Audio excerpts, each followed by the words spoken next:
hofu. Maisha katikati ya hofu. Sasa leo tunakuja na somo maisha katikati. Lakini ya nini tutakuja kuangalia. Kuna ambaye somo la jana alipata swali?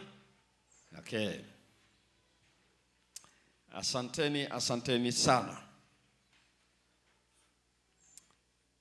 Jioni hii ya leo nawakaribisheni kusikiliza somo la leo. Kwa sababu haya inasema, nanyi myaonapo yaanzapo hayo kutokea, 1, changamkeni; 2, mkainue vichwa vyenu, sababu ukombozi wenu umekaribia. Hiyo ndio neno ambalo linatoka kwenye Luka sura ya 21 na ile aya ya 28. Kwa hiyo inatulazimu kuyaona hayo anayosema, muyaonapo hayo yaanzapo kutokea.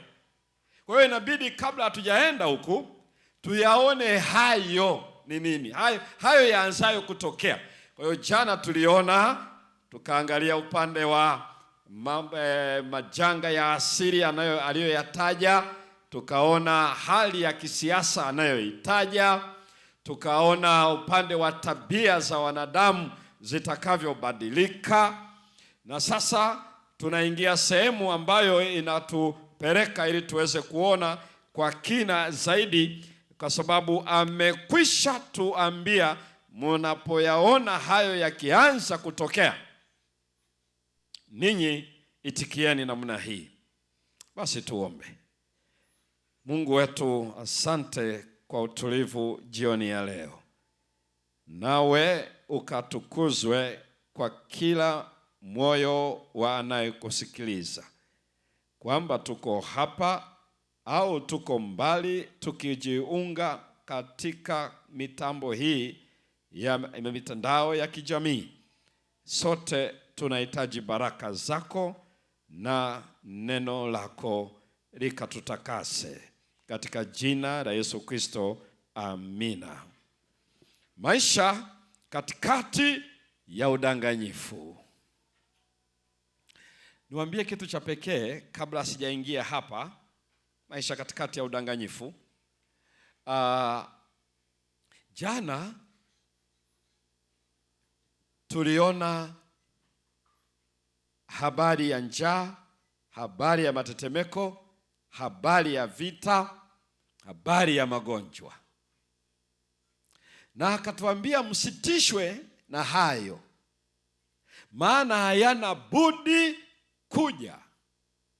Kwa maana tuliangalia katikati ya hofu. Kutishwa ni kitu kinacholeta hofu, ndicho tulichokiangalia. Kwa hiyo tunaishi katika ulimwengu uliojaa hofu.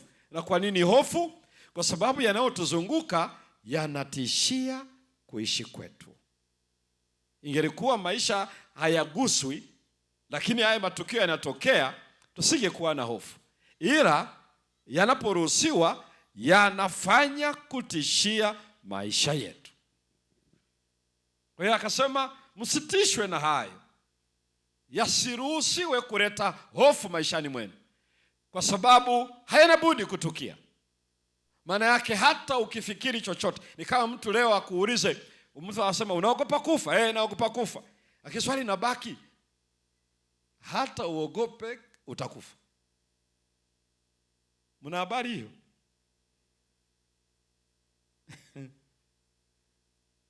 Biblia inasema walio hai wanajua. Yaani hata wewe unajua. Yaani ndio Biblia inaeleza, walio hai wanajua kwamba watafanyaje. Labda kama na wewe umeamua kuwa utakuwa hai, ila kwa sababu navuta wewe oxygen na una akili timamu, unajua. Ndio maana ukiugua unaanza kuona kuna kahofu hivi. Kwa nini? Unajua utafanyaje. Hao vijana wanasema kufa sawa, ila sasa kubaya ni kutangulia. Sasa unajua kutangulia, ingekuwa mtu anatangulia halafu huku maisha yanaendelea.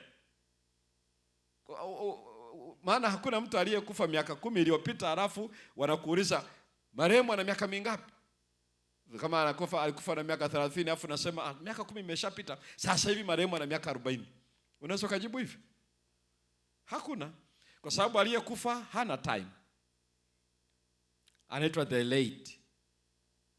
Amechelewa. Ndio maana yake hana muda. Mtu akiishi kwa sababu yuko hai ndio maana ana muda. Ndio maana tuwezi kusema marehemu alikufa na miaka 30, imepita miaka 10, sasa hivi ana miaka 40. Kwa sababu hana time, hana muda. Ndio tafsiri yake. Kwa hiyo watu walio hai wanajua watakufa.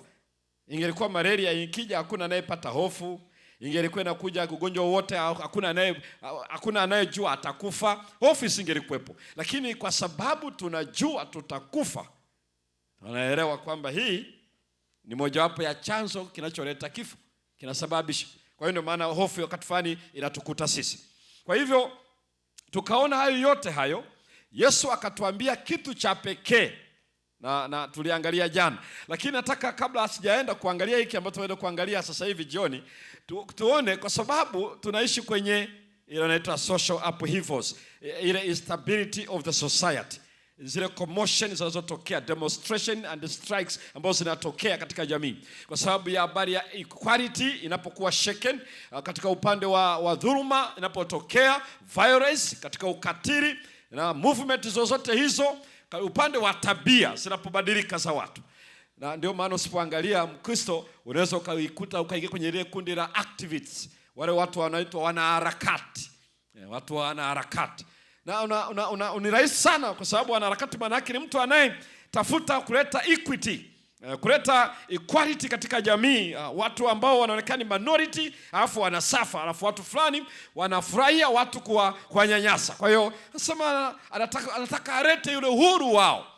Wanakuwa wanaharakati. Lakini ukisikiza Biblia haitii moyo wa Kristo kuwa wanaharakati. Moja kidogo ni takojaga kuieleza siku moja. Haina habari kabisa na hilo jambo. Badala yake Yesu anatueleza tunawezaje kuitikia katika mazingira ya katili kama hayo. Tunawezaje kuitikia? Tunafanyaje katika hayo? Kama wenzetu walifanyaje? Maana ndio inabaki. Tuna sehemu ya kurifaa. Do we have reference? Kama tuna reference, maana yake we are safe. We can follow the same trend. Lakini kama hatuna, tutasema sasa tunafanyaje? Kwa sababu Yesu alieleza tunaweza kufanyaje. Hebu nenda kwenye kitabu hiki cha Injili ya Luka. Kwenye Injili ya Luka 21, alafu hebu soma ile aya 21. Kwa hiyo amesema nini hapo Yesu Kristo? Amesema kitu gani hapo? Luka 21:21 inasema. Inasema ndipo walio katika Uyahudi na wakimbilie milimani. Walioko Uyahudi wakimbilie milimani. Na walio katikati yake wakimbilie nje. Walioko katikati watoke katikati wakimbie nje. Na walio katika mashamba wasiuingie. Wasirudi mjini. 22. Akomea tu hapari. Unajua nini anachokizungumza Yesu? Anasema free from that environment. Anasema kimbia mazingira hayo. Unajua anawaambia wanafunzi wake ya kwamba mnapoyaona hayo, ninyi mkiyaona hayo, kimbieni kutoka kwenye matatizo. Ndicho anachoeleza, kimbieni. Lakini kingine ambacho anatueleza yeye mwenyewe, kwani wanifanyaje kitu gani pale? Anaeleza Yesu mwenyewe ni shahidi, ameyapitia hayo na alitueleza hata alipokutana na ile mobu iliyokuja kumkamata. Wakati Petro anachukua kisu, anamwambia rudisha upanga. Kwa sababu hiyo sio njia tunayopaswa kuifikia. Yaani Biblia inatueleza sisi tunapaswa kurespondi kivipi. Hatupaswi kukimbilia kwenye changamoto. Badala yake tunapaswa kutoka kwenye hiyo changamoto. Hatupaswi kuwa wanaharakati. Hatupaswi kuwa watu wanaoendelea kuleta kuchochea ili jamii endelee kuumia na kulia. Hatupaswi kuwa katika hayo. Kama tunaweza kuyakimbia, maana yake hatupaswi kuyaishi. Ndio maana nikaeleza ya kwamba katikati ya haya tunayoishi yanayotia hofu, yanayoleta unyanyasaji, yanayoleta ukatili, tunawezaje kuitikia? Yesu anatueleza ama tunakimbia. Au maana yake tunakimbia kwa maana yake hatuhusiki kuleta maumivu kwa wanadamu, kunyanyasa wanadamu. Ndio maana tunayakimbia hayo. Tunakimbia hayo. Kwa hiyo hatuwezi kuwa na tabia zinazoumiza wanadamu wenzetu. Tunayakimbia hayo, lakini wakati wa sisi wenyewe pia tunajiondoa kwenye hayo. Hicho ndicho Yesu anachotueleza. Kwa hiyo usije ukapata hasira, ukaumuka, ukaona hapa na nyasika hapa, ngoja niingie kazini ni pambane nayo. Na usisahau Yesu alisema hayana budi kutokea. Kwa hiyo hauwezi kufight against. Fighting yake ni hii: unaishi tabia ambayo haileti maumivu kwa wanadamu. Na hiyo ni nyingine, ni hii tu anayosema ni habari ya upendo, kwa sababu Biblia inaeleza upendo wa wengi utapoa, lakini wale walio na yeye hautapoa, badala yake utaendelea. Kwa nini upendo? Kwa sababu Biblia inaeleza upendo haumfanyii mtu yeyote baya. Kwa hiyo wakati kwa wengine unapoa, wewe uliye na Yesu hautatendea mwingine yeyote baya. Ndio Biblia inavyoeleza. 2, wakati unataka kutendewa baya, jiondoe kwenye mazingira hayo. Kwa hiyo ndio maana swali la wanaharakati halikubaliki katika maandiko matakatifu kwa aliye na Yesu Kristo. Hatuwezi kudemonstrate katika maisha haya kwamba tunataka haki zetu, na hapa lazima tunasimama, lazima tunatetea. Kwenye Ukristo haitetewi namna ile. Ukristo haufanyi namna hiyo hata siku moja. It's the only religion we have ambayo haiwezi kustrike. It's only Christianity. Ni mpaka unapoiacha Ukristo. Maana sasa hivi kwenye ulimwengu tunaoishi hayo yako karibu sana, muda wote tu hali ya hewa inabadilika. Ila Yesu ametuambia hatupaswi kufanya hayo. Kama umeelewa, nyosha mkono. Haleluya. Kwenye historia yote ndani ya Biblia, kuanzia mitume wenyewe, nenda kwenye historia mpaka leo, utaona maana popote Wakristo walipopambana katika vita ya kimwili, kwa sababu haki zao zinaharibiwa, kwa sababu hiki na kile kinachafuliwa. Hakuna mahala popote Wakristo waliwahi kufanya hivyo. Nowhere. Ile tunayosoma kwenye historia kwenye Biblia, ambao unakuta kuna demonstration ya Ukristo, ambao unaona wanachukua upanga wanaenda kupambana, ukisoma kwenye Biblia unasema hamna. Wanasema Israeli ya kale mbona walikuwa wanapambana na mataifa?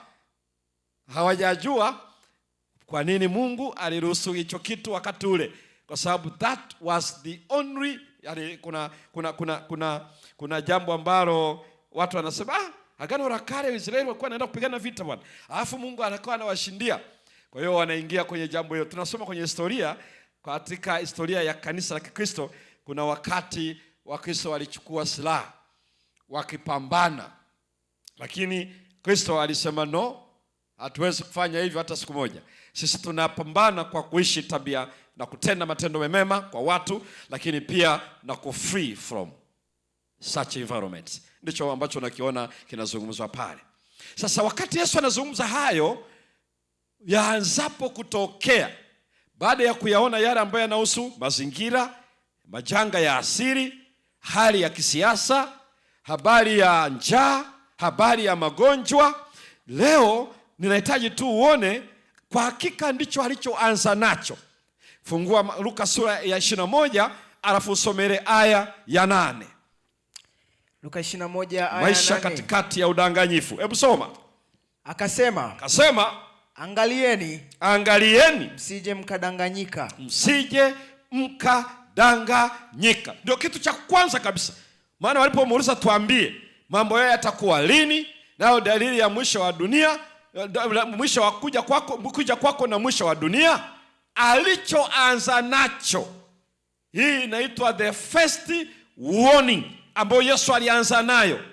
Alisema hivi, beware, jihadhari, kwa sababu kuna kudanganywa.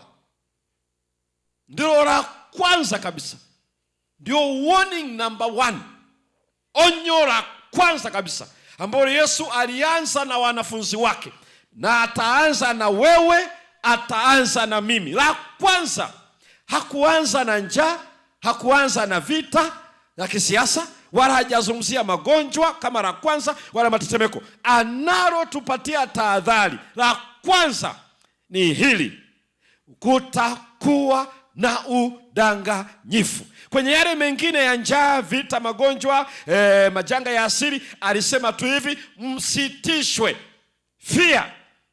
Ila kwenye hili ametumia lugha tofauti kabisa. Sikiliza vizuri. Anasemaje msomaji? Anza tena hiyo aya hiyo. Inasema, Akasema, angalieni msije mkadanganyika. Msije mkadanganyika. Kwa sababu wengi watakuja kwa jina langu. Wangapi? Wengi watakuja kwa jina lake. Maana yake nini? Sikiliza. Yaani anachokieleza hapa, udanganyifu utakaoletwa utaletwa na sio watu wachache. Watu wangapi? Wengi. Na wadanganyi hivi hivi wanakuja kama wanaomwamini Yesu. Kwa sababu wanakuja kwa jina la nani? Kwa jina la Yesu. Kwa hiyo Yesu alichokieleza hapa, udanganyifu mkubwa wa dunia hii uko katika matumizi ya dini ya Ukristo. Nisikilize vizuri kidogo hapo, kwa sababu Yesu amekwisha kueleza kabisa na nini anachokisema pale. Malizia hiyo aya. Wakisemaje? Mimi ndiye. Tena majira yamekaribia. Basi msiwafuate hao. Msiwafuate. Kwa nini anasema hivi? Halafu wengi, halafu mtadanganyika hao. Kwa hivyo kitu anachokieleza namba moja ambacho anatoa warning, deception, udanganyifu. Deception hii inafanyikaje?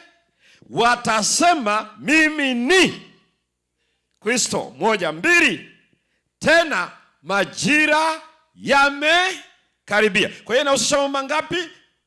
Mawili, ambayo yote mawili yako kwenye neno moja. Nilikuwa natafuta kwa Kiswahili, sijui tunaisemaje. Kiswahili wanatumia tu neno bandia, lakini Kiingereza wanatumia neno counterfeiting. To counterfeit maana yake unakileta kitu, ukikiangalia yani unaamini kabisa ndio chenyewe. Yani hata kama unanunua mpaka unaenda nacho nyumbani, unajua nimenunua kile kabisa chenyewe. Baadaye unagundua wala sio chenyewe. Ndio inasikia hiyo inaitwa counterfeit, bandia. Ila ukiangalia mfanano, ukiangalia kila kitu unaona ni chenyewe kabisa, kumbe wala sio chenyewe. Sio chenyewe, ni bandia kabisa, sio chenyewe, ni kitu kingine. Na hii inamaanisha nini? Inahusu kwenye mind.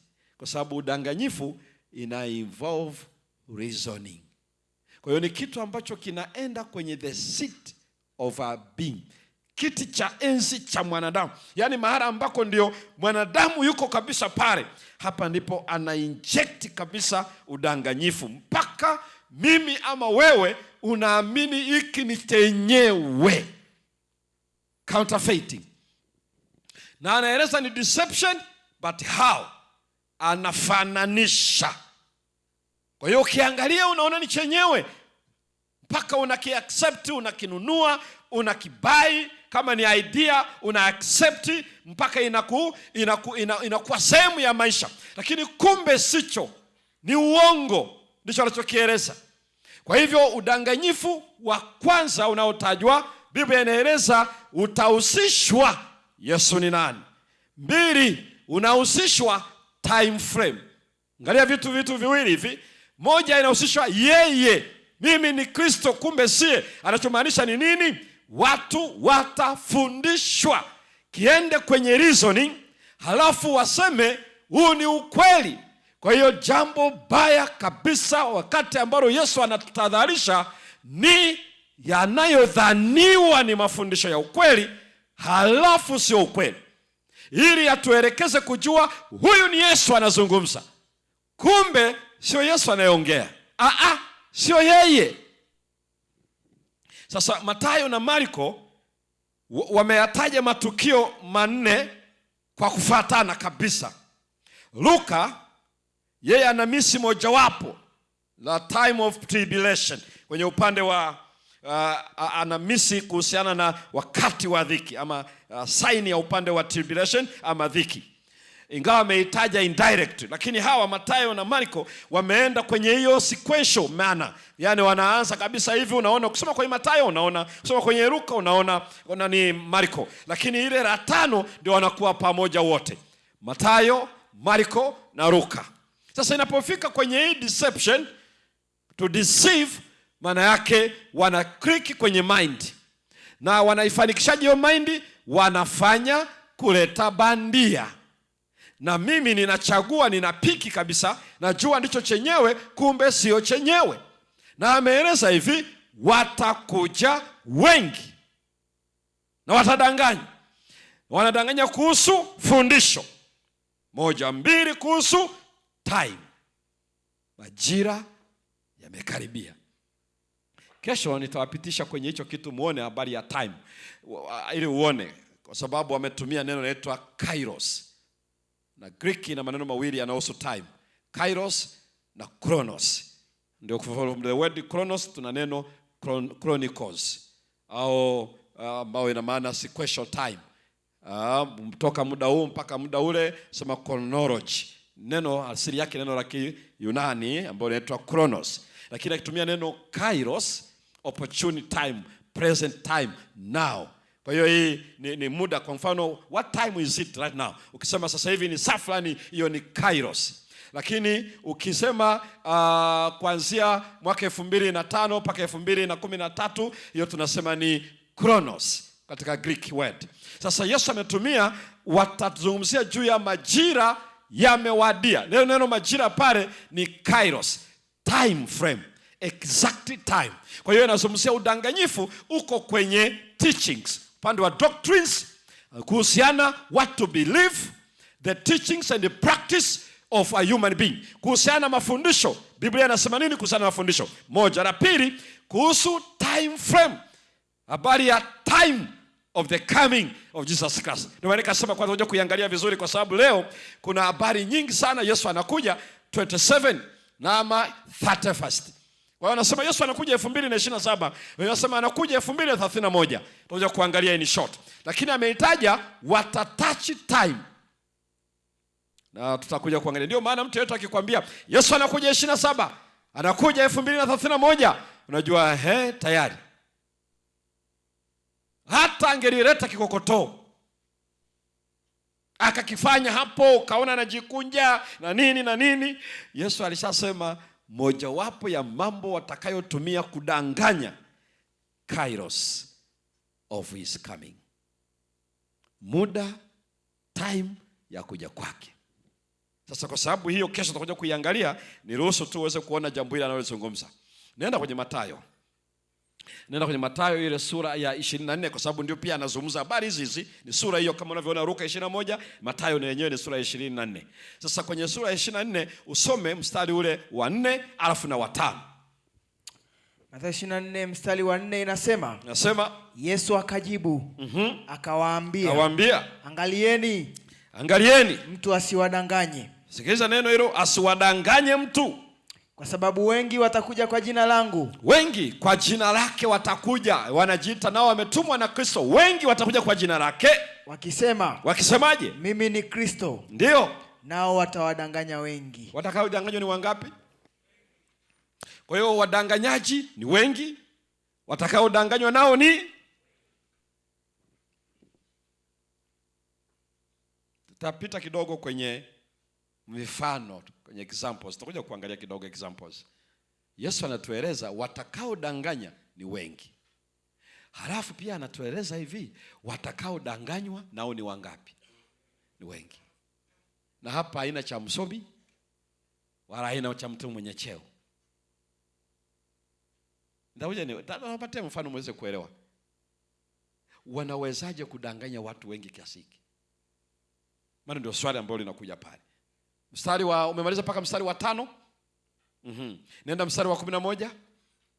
Mstari wa 11 Biblia inasema, na manabii wengi wa uongo watatokea. Manabii wengi wa uongo watatokea na kudanganya wengi. Na watadanganya wengi. Ndio Biblia inavyoeleza.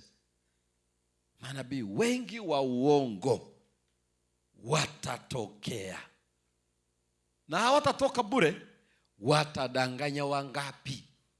Wengi. Nenda mstari wa 23, 24, 25. Hebu soma. Biblia inasema, wakati huo mtu akiwaambia, tazama, ndio Kristo yupo hapa, ndio na yuko kule, msisadiki. Msisadiki. Na unaona anachosema, wakiwaambia Kristo yuko hapa, wala akawaambia yuko Lubumbashi, msifanye nini? Ndio siku zote. Ndio maana ukishajua ukweli huu, hautahangaika eti Yesu ametokea Kenya. Haitakusumbua ukisikia ametokea Kongo. Hata ukituambia amepatikana Yudom. Kwa sababu kuja kwa Yesu hatutangaziwi na mtu. Na cha ajabu hatutangaziwa na Al Jazeera wala BBC. Na Biblia inaeleza, maana wakati Yesu anataka kuja, kazi zote za wanadamu ndio zitaanza kuteketea. Maana yake hakuna reporting yoyote itakayofanywa na mwanadamu ama human device. Hakuna atakayejulisha mwingine, ila yeye mwenyewe ndio atakayejitangaza yeye mwenyewe. Kwa hiyo ukiambiwa unajua Yesu amepatikana kule Kongo, unajua huyo ni Yesu wa Wakongo. Ngoja wabaki naye. Wakiwaambia amepatikana Tanzania, hapo sasa ujue saa hiyo wewe ubaki kwa Mtanzania ambaye unaamini Yesu hajakuja Tanzania.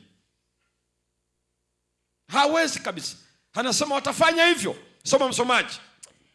Fungu la 24. Kwa maana watatokea makristo wa uongo, na manabii wa uongo. Ndio. Nao watatoa ishara kubwa na maajabu. Ishara kubwa na maajabu. Wapate kuwapoteza. Watatumia nini? Ishara na nini? Maajabu. Signs and wonders. Ngoja sikize vizuri. Hawa ndio mkalisema hivi, wanawezaje kudanganya wengi? Anasema wana appetizer moja muhimu sana. Ipi? Watatumia ishara. Halafu na nini tena? Maajabu. Hizo ndizo silaha za kufanya reasoning yangu iseme of course, exactly, these are the people of God. Ndio leo nikajua, kumbe ndio sababu. Kumbe wanatumia ishara, halafu ni za uongo, halafu maajabu ya uongo. Bila hivyo hawawezi kuinvolve mind zetu.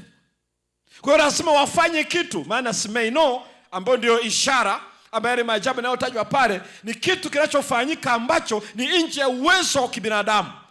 Na unapoona najua huu ni uwezo wa Mungu. Kumbe hapana.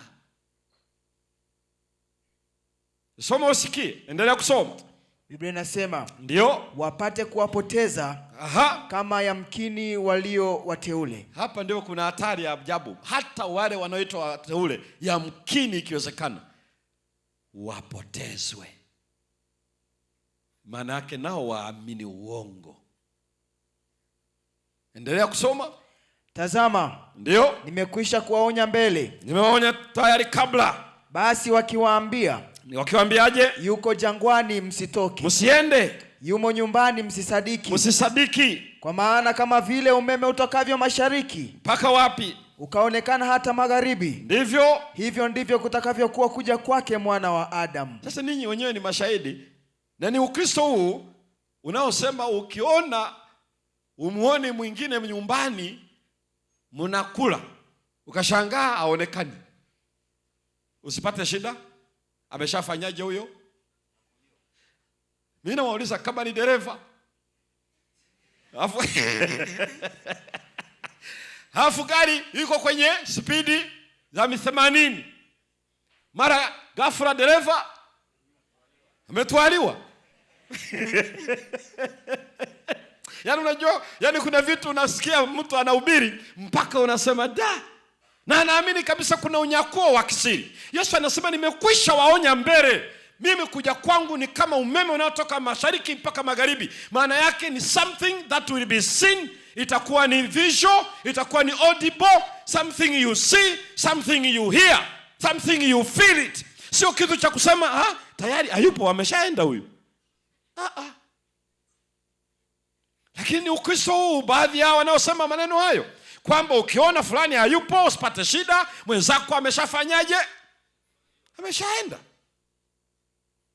Na watu wa Mungu wanaamini kabisa, mpaka na nyimbo wametunga za kutwaliwa kimya kimya. Yaani rais wa Jamhuri ya Muungano wa Tanzania aje hapa kimya kimya. Huyo ni rais ama ni mtumwa? Rais tunatangaziwa. Leo anakuja mfalme wa dunia nzima eti ananyakua watu kimya kimya. Jamani. Yesu amesema nimekwisha kuwaonya mbele. Kwa hiyo kinacho nini? Mafundisho ndio unayaona hapa. Lakini jambo la pili, ishara na maajabu. Watadanganya wengi. Ile neno kudanganya inaitwa plano. That's Greek word. Plano. Plano maana yake to seduce, to engage the mind, to think it is true while not. Kwa hiyo atafanya vitu vya kuengage our thinking ili uone kabisa kwamba ni chenyewe, kumbe sio chenyewe. Na anatumia nini? Signs and wonders. Na ndio maana ukiona wewe na mimi tuko hapa unafurahia sana ukisikia njoo uone miujiza ya Yesu, maajabu ya Yesu. Mimi nawaambia kitu kimoja tu hivi, wewe nenda uangalie, kuna televisheni zina Wakristo asubuhi mpaka jioni ni miujiza tu. Ni miujiza tu. Sasa unasema mafundisho yakiguswa ni kidogo tu, lakini miujiza. Unaona watu wananyanyua magongo hivi kama washabiki wa mipira. Ya sasa unajiuliza nini? Na ninyi wenyewe ni mashahidi, mko hapa. Kama hao watu wana uwezo wa kufanya hivyo, tunawatazamia waende Benjamin Mkapa Hospital. Mnisikie vizuri. Kwa nini hawaende hospitalini? Wanasema ni imani ya mtu mpaka waje. Tunakutaka wewe uende because Jesus visited the sick. Kwa nini Kwa nini hawawezi kufundisha Biblia iwe tu njoo upokee muujiza wako, njoo upokee muujiza wako, njoo upokee? Unaopokelea barabara gani? Ndio kwa sababu watu wamekuwa activated. Kwa hiyo Ukristo imekuwa signs and wonders. Na kesho tutakuja kuangalia jambo hili, kwa sababu hii tutachokiona kwa sasa ni cha mtoto. Kwa sababu hicho anachokifanya si signs ya kweli, ni uongo. Kumbuka anadanganya. Na kama anadanganya, unakiona kabisa kinafanania, kumbe sicho. Ninyi mkitaka kuelewa ukweli anaofanya, Ibilisi ni wajabu sana. Wakati amemkutana na Mungu, anamwambia natoka huku na huku zunguka. Mungu akamwambia umemwona Ayubu? Anasema wewe si umemwekea uzio, umempatia familia, umempa mali na nini, uviondoe uone kama Ayubu atakuabudu. Mungu akasema hamna, sio kwa sababu ya vitu hivyo, nenda uondoe. Alipotoka akaenda kuviondoa. Lakini ona alivyoondoa, alifanyaje? Eti wale wachungaji wanaona ni majeshi ya Wakaridayo. Na hakuna cha Wakaridayo, ni Ibilisi mwenyewe. Mara moto wa Mungu umeshuka kutoka wapi? Hapa kuwepo na moto, ni yeye Kwa hiyo umekula wale, mtumishi mmoja analeta habari, moto umeshuka kutoka juu mbinguni, ili tu Ayubu achonganishwe na Mungu. Hakuna cha moto, ila unapata joto lote, unaona kabisa ule mwari wa moto unawaka. Hakuna cha moto unaowasha kiberiti wala nini. Ni Ibilisi mwenyewe ndiye anayefanya uonekane ni moto, hakuna cha moto. Na kwa sababu ni evil, foreign angel, lakini bado uwezo ule anautumia kudanganya. Na sasa unaniambia pastor, mimi niliona shangazi alikuwa kabisa na kidonda, ameenda hospitali wanapima, wanaona ni saratani. Miaka na kule wanakuwa natibiwa kule hospitali. Sasa mtumishi wa Mungu alipomuombea, mambo yakawa shwari. Kesho nitakueleza kinachofanyika ni nini. Hakuna cha saratani wala kitu chochote pale. Kesho utakuja kuelewa. Hakuna chochote, kwa sababu Ibilisi anafanya signs and wonders ambazo ni fake. Na unajua ikitokea hapa Yudomu, tuseme tu kweli tuko hapa, halafu akahubiri hapa mhubiri hapo nje hapo mchana anasema Bwana shusha moto mchana wa leo, halafu ukaona wingu linawaka limetanda hii Yudomu yote, watakaoamini kwamba huyo mtumishi wa Mungu watakuwa wachache. Unaweza ukafikiri unauelewa, lakini akikukuta ndio utaelewa kwamba kumbe ni kwa kiraza. Ndio maana unahitaji ufahamu juu ya ukweli huu. Ibilisi atafanya wonders. Na Biblia inamtaja kabisa yeye anadanganya ulimwengu wote kwenye Ufunuo sura ya 12 aya ya 9. Ibilisi, joka na shetani audanganyae ulimwengu wote. Ulimwengu wote maana yake wa Waarabu, wa Waafrika, wa Waesha, wa Wazungu, wa watu wao ni wa jamii ya Wachina, ulimwengu wote. Yani ibilisi yuko hivi, hajui waliosoma, hajui ambao hawajasoma, kwamba ni wa taifa gani, ni wa wapi. Maana yake ni kwamba anadanganya mataifa yote. Ndivyo Biblia inavyoeleza kwenye Ufunuo 12 aya 9. Joka, ibilisi, nyoka wa zamani, audanganyae ulimwengu wote. Na ndicho kinachotajwa pia kwenye Ufunuo sura 20 mstari wa 10. Yule nyoka adanganyae ulimwengu wote akatupwa. Kwa hiyo mdanganyaji ni joka. Sio huyo mhubiri, sio huyo mnenaji. Yuko joka anayenena kwake. Na ndiye anayetumia kufanya hizo ishara ambazo ni feki. Ila ukiziona zinafanania kabisa. Sikiliza kitu ambacho aliwahi kufanya kwa Farao. Wakati Musa na Haruni wameenda kwa Farao, ile fimbo ambayo Mungu alimwambia Musa ukiweka chini itakuwa nyoka. Halafu akamwambia shika tena kwenye mkia, ikawa nyoka. Sasa anamwambia ukienda kwa Farao fanya hivyo hivyo. Alipofika kweli akaidondosha ile fimbo. Fimbo ikawa nyoka. Farao naye alikuwa na waganga wake. Wale waganga wenyewe walikuwa na fimbo zao, wakadondosha fimbo zao kwa uganga. Halafu zile fimbo na zenyewe zikawa nini? Ndio maana nikakwambia kesho usiache kuja. Hazikuwahi kuwa nyoka. Ila wote waliokuwa mule waliona ni nyoka. Na hili Mungu aeleza hakuna nyoka hapa, ni ujinga. Ile fimbo ya Musa iliyokuwa nyoka ndio ikameza wale wengine wote. Alafu akabaki vile vile peke yake ile fimbo ya Musa. Alipoishika ikawa fimbo. Yaani wale waliona ni nyoka, lakini ukweli hakuna cha nyoka pale, kwa sababu ibilisi hawezi kuumba hata mchanga. Leo ndio aje aumbe nyoka. Kabisa, na damu inatembea. Kwa sababu uumbaji hiyo ni sifa ya muumbaji peke yake. Prerogative of God. Is the only with power to create. Ibilisi hawezi kuumba. Ndio maana ni ishara za uongo. Anafananisha hivyo hivyo. Anaweza ukaona gari inavunguruma hapo na taa zinawaka, hakuna cha injini wala hakuna hata gari hapo. Ila amecreate kwenye macho yako, unaona kabisa ni gari hiyo na watu wameketi. Hakuna cha watu humo wala hakuna chochote. Anaweza kucreate hicho. Na kwa sababu mtu akisema nimeona kabisa basi imepita hapa, tena imejaa abiria. Hakuna cha abiria. Ndicho anachokifanya. Kwa hiyo Biblia inaeleza ya kwamba wengi watadanganyika. Plano to deceive. Na anafanya kwa kuleta counterfeit, bandia. Kwa hiyo wakati anafanya hivyo, anatengeneza ili kuhakikisha watu wanaamini. Ndio maana dini ya kuamini kwa kuona ishara na miujiza ni dini ambayo inatuandaa kudanganyika.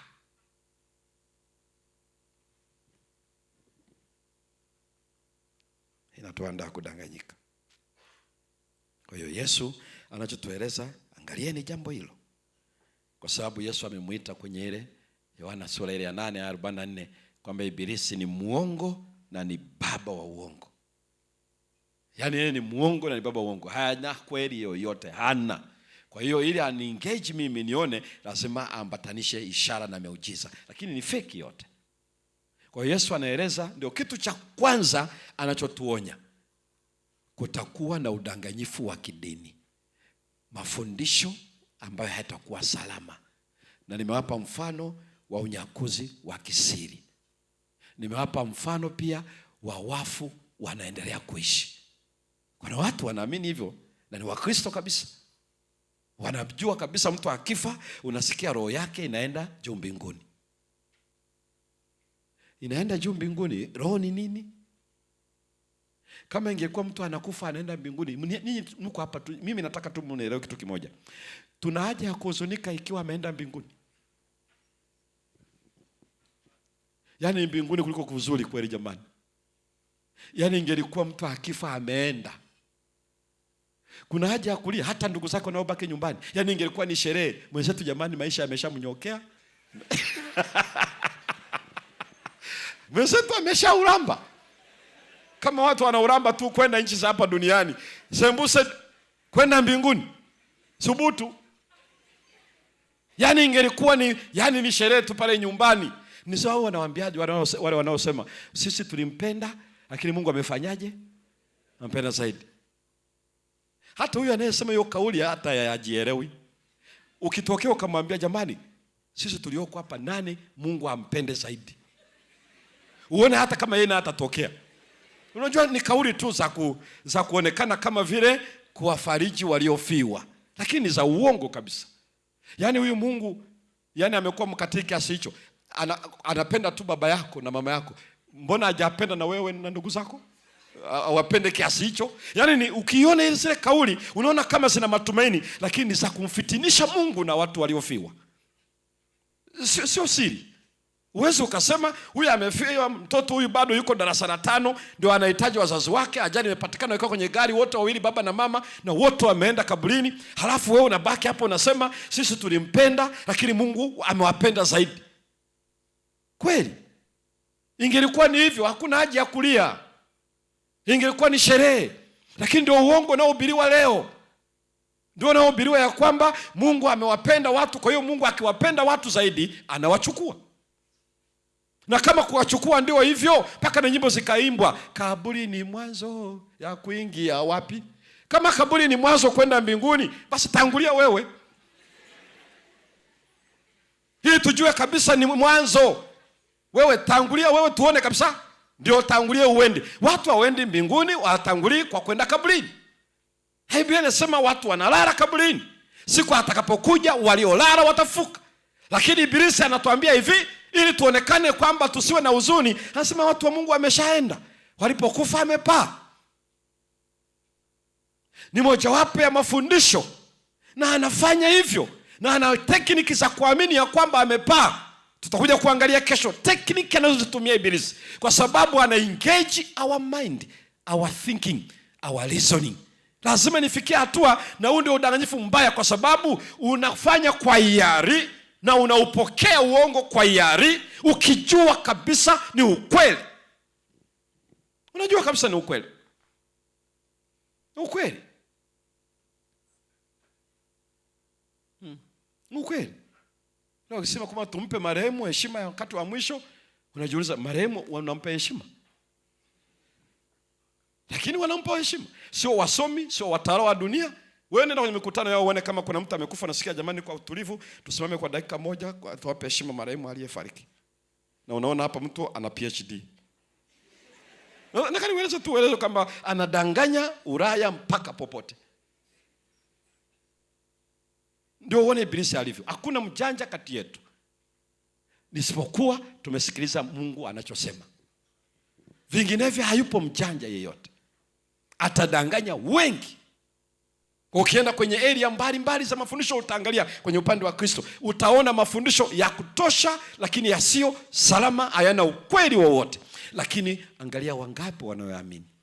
Wengi kabisa, tena kwa ridhaa kabisa, na wanayaishi kabisa, wameyashikilia. Lakini Biblia haisemi kitu kama hicho. Anafanyaje hivyo? Ndio nikakwambia kesho tutakuja kuelewa anachokifanya. Mmoja tumeona anatumia signs and wonders. Ndio maana miujiza na ishara. Ndio maana watu wa Mungu unaona wanajaa kwa wingi kwenye mikutano ya ibada, na kwa sababu nasema Yesu amenifanyia muujiza, amefanya hiki na kile, hutambandua. Maana amegundua Yesu amemfanyia maajabu. Na Yesu amesema wengi watadanganyika. Kwa hiyo anaposema myaonapo hayo changamkeni.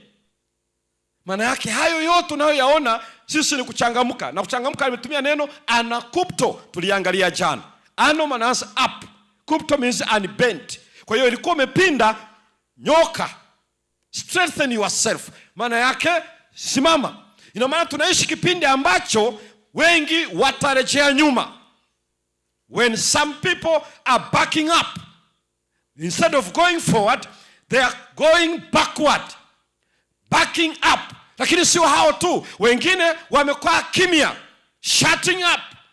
Wanapoona hayo wanakaa kimya, hawezi kuzungumza kwamba Christ is coming. Na kwa nini Yesu anakuja? Angalia haya maajabu, angalia hizo ishara, angalia hayo majanga.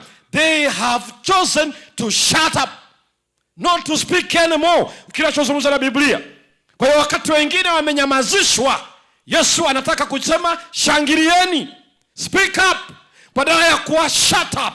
Hicho ndicho kieleza. Lakini sio tu hao wananyamazishwa, people are even letting up.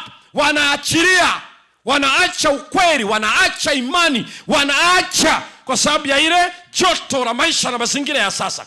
They let up their faith. Na sio hivyo tu kwamba wanaachilia, even some ambao tunaishi nao katika maisha haya, tunaoishi katika maisha haya, wanapitia kukata tamaa. Kata tamaa kabisa.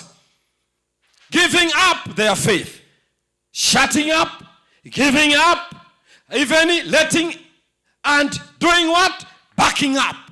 Yesu ametueleza cha kufanya. When you see them, akatuachia mambo manne. Asema shangilieni. Na yale maneno yako manne pale, maana yake kushangilia haimaanishi kupiga vigelegele. No, anamaanisha nini? Anakupto inamaanisha stand up. Stand up maana yake unanyoka. Anakupto stand up. Badala ya back up, anasema stand up. La pili, asema to stand up, inua vichwa vyenu juu, look up. You stand up, then you look up. Jambo la tatu analolieleza, pray up. Omba kuelekea juu, kwa sababu amelieleza pale. Jambo la nne, act up. Tendea kazi unachokiona. Hiyo ndio njia iliyotupatia. Mnapoyaona hayo yanatueleza yuko mlangoni. Signs and wonders, fake signs and wonders. Na hayo yote yanayofanyika, fake doctrines and fake teachings, Ibilisi yuko kazini. Na ukiweka na hayo yanayotokea ulimwenguni, ametuambia stand up, look up, pray up, act up. Hicho ndicho Yesu anachotueleza. Why? Ukombozi wenu umekaribia. Jioni ya leo Yesu anataka tu atueleze jambo hili kwa ufupi kabisa. Maisha katikati ya madanganyo.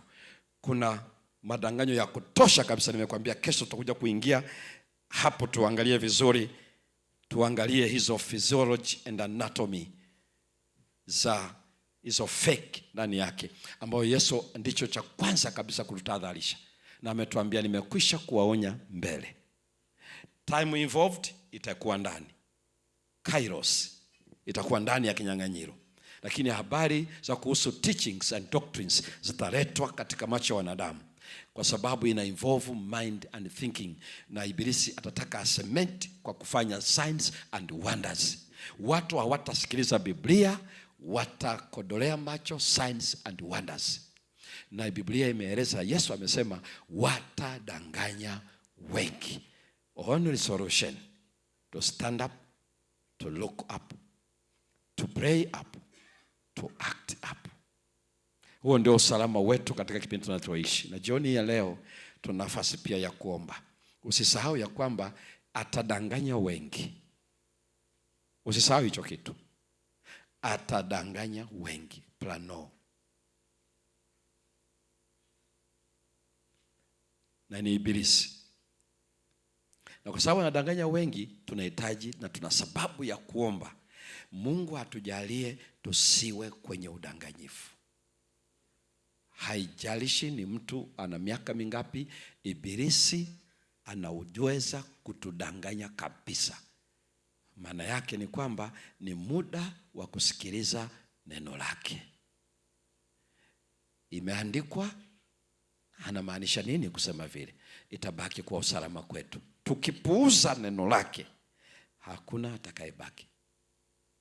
Atadanganya wengi, tena kwa kutosha kabisa. Jioni hii ya leo tunaenda pia kuomba kwa ajili ya neno hili. Wa Mungu tusaidie tusiingie majaribuni kwa kuacha neno na tukaingia kwenye udanganyifu. Lakini bado tunakuja kuomba kwa ajili ya maisha yetu. Na ikiwa ni shauku yako kwamba Mungu nisaidie katika kipindi hiki tunachoishi cha udanganyifu mkubwa ambao Ibilisi anaufanya, nisije nikadanganyika. Simama jioni ya leo pamoja nami.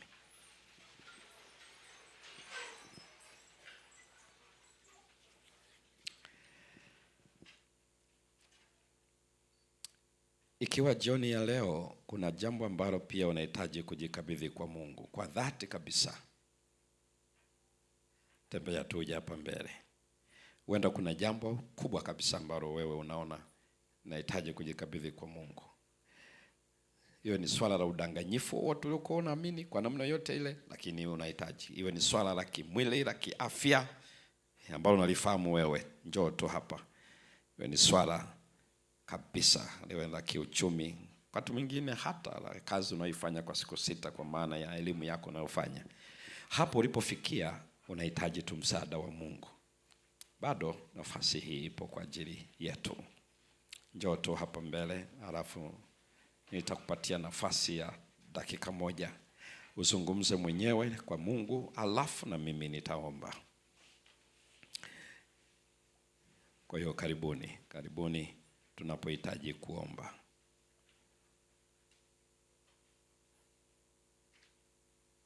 Maisha katikati ya udanganyifu. Tumia dakika 1 peke yake. Zungumza hicho straight kwa Mungu wako, hicho unachotaka Mungu akufanyie kwa huruma zake.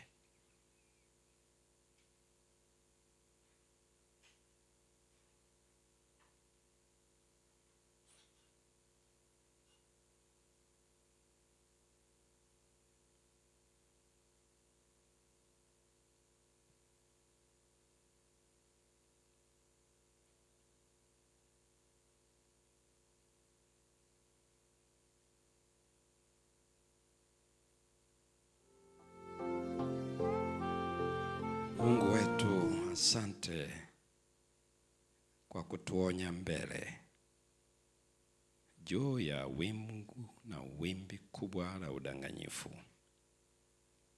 Sisi wanadamu hatuna hekima ya kukwepa hili, kwa sababu tutaamini tukidhani ni kweli. Hatuna uwezo wa kulikabili, ila tunajisifia uwepo wako. Utuokoe na udanganyifu mkubwa wakati huu wa mwisho, maana linaashiria Kristo uko mlangoni. Sisi sote tumesimama, tutafute hifadhi mbawani mwako. Tuelekeze akili zetu kwa neno lako, na utuwezeshe kuelewa fundisho kwa fundisho, tuweze kuwa salama kwa neno lako. Jioni hii ya leo pia tunazo haja ya mioyo yetu. Kijana yule wa kike ama wa kiume, katika yote anayohitaji kwa huruma zako. Katika mikutano hii tunakuangalia wewe, bado una uwezo wa kutenda. Iwe ni afya yetu, ukatutendee jioni hii ya leo. Iwe ni kwa ajili ya kugusa akili na fahamu zetu, tuweze kuifanya hii kazi ya kusoma kwa siku 6, tukaelewe kile tunachojifunza, na kisha tutoke kwa mafanikio na ushindi. Iwe ni katika shughuli za kiuchumi sisi ama familia tunakotoka, kazi tunazozifanya ili ubariki kazi za mikono. Tunaomba Mungu wetu, ikiwa ni maarifa, utupatie kufahamu na utukutanishe na tunachoweza kupata kwa utendaji wa kazi hizi. Tunaamini katika ubaraka ya kazi unayozifanya kwetu, na utufanikishe katika kazi za mikono. Ikiwa ni kwa ajili ya mahusiano, uponyaji wako ni wa pekee. Tunaomba uponyaji utokao juu, unaoponya si tu mwili, unaponya akili na roho zetu. Ikiwa ni kwa ajili ya kushinda maisha ya dhambi, tuna nia ya dhati ya kuwa washindi katika hili. Tunaomba huruma zako na utakasaji utokao juu. Tupatie uwezo wa kufanya maamuzi imara, na kila unapotupatia ushindi, heshima na utukufu vikurudie wewe. Tubariki katika mapumziko ya usiku huu wa leo, na kama kuna lolote ambalo unatamani ututendee hata kama hatukutaja, asante kwa kuwa wewe unafanya zaidi tuombavyo. Tuhifadhi hata tena utakapotupatia wakati mwingine, maana tumeomba katika jina la Yesu Kristo, amina. Asante. Mungu atubariki sana. Amani ya Bwana iwe nasi.